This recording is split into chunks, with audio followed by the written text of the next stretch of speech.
Flow. My name's Sean Gardner, and today I'll be inspiring you to start lifting weights. Lightweight! This sentiment from former bodybuilder Ronnie Coleman perfectly encapsulates the intensity and passion that many people feel towards weightlifting as a sport and as an art.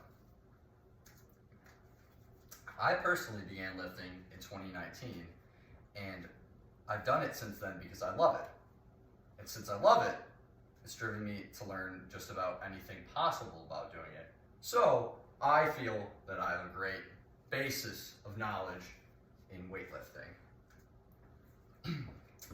I'm personally of the belief that practically any able-bodied person should lift weights. And this is because of the physical benefits, the mental and cognitive benefits, and the surprising accessibility the sport has that drive me to think that.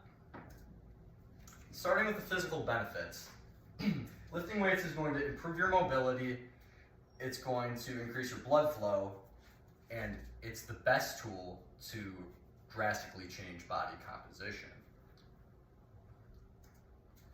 Among these physical benefits, first we're going to have mobility.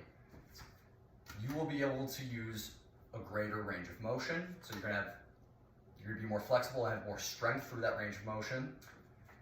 You're going to strengthen your mind-muscle connection, and best of all, for most people, you're going to improve your posture. It's also going to improve your blood flow, which may sound boring, but you have to consider that this is really good because it's going to improve your cardiovascular health, your brain health, and it's going to help regulate your hormones and mood. And lastly, among the physical benefits, lifting weights is the best tool for changing your body composition. This is because it's the best tool to increase your muscle mass, but it also burns a lot of calories simultaneously. So you're killing two birds with one stone. And also, by changing your body composition, it kind of has like an exponential effect by changing your body proportions, like your shoulder to hip ratio, which is going to make you look like you changed a lot more than you did.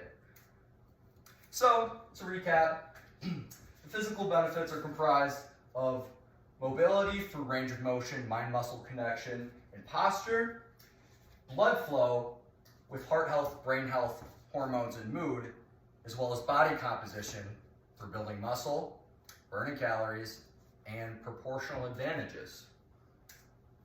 On to the mental benefits, you're going to experience an increase in mood, you're going to build patience and discipline, as well as a bunch of other aspects of mental fortitude that I don't have time to talk about.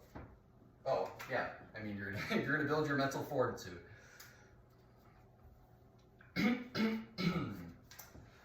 So, resistance training improves your mood.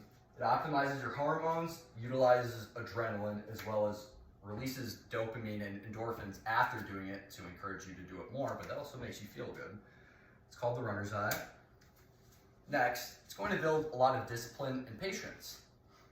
It builds disciplines and patience through consistency in attending the gym, consistency in using the same form in each repetition, and it's going to make you focus on achieving gradual improvements, which is kind of the definition of a discipline-based mindset.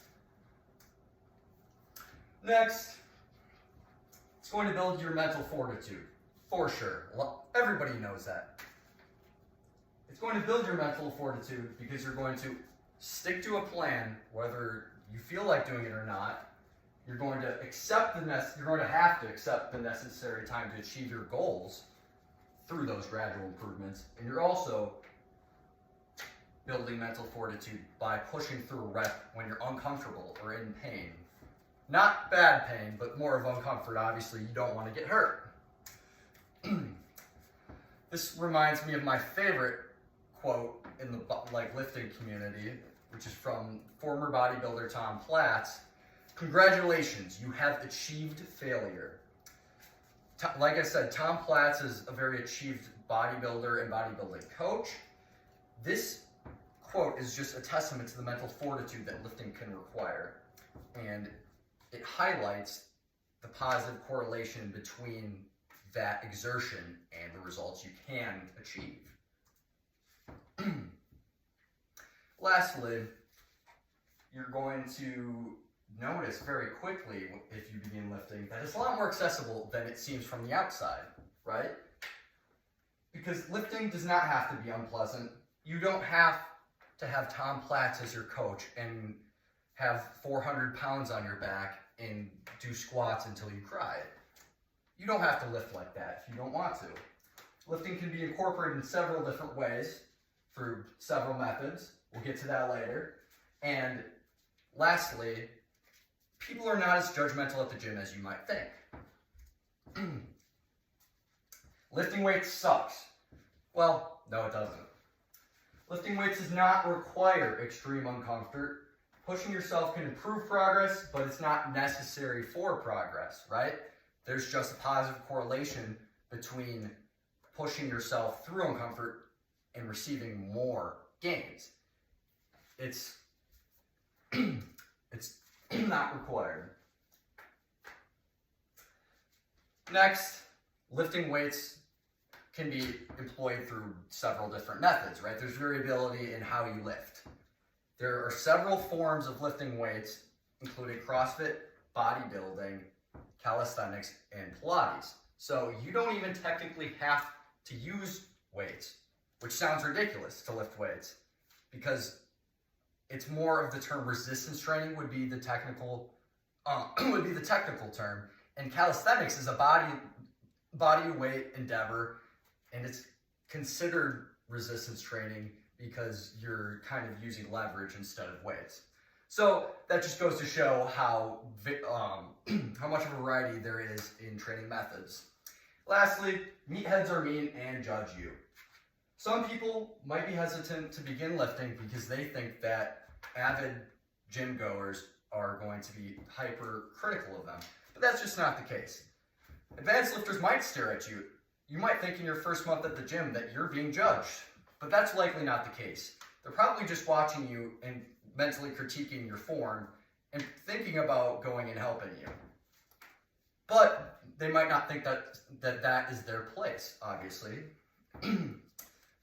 Other gym goers are a lot more busy than you think too. Not a lot of people want to take time out of their workout to just go critique you in a negative manner, only to help you.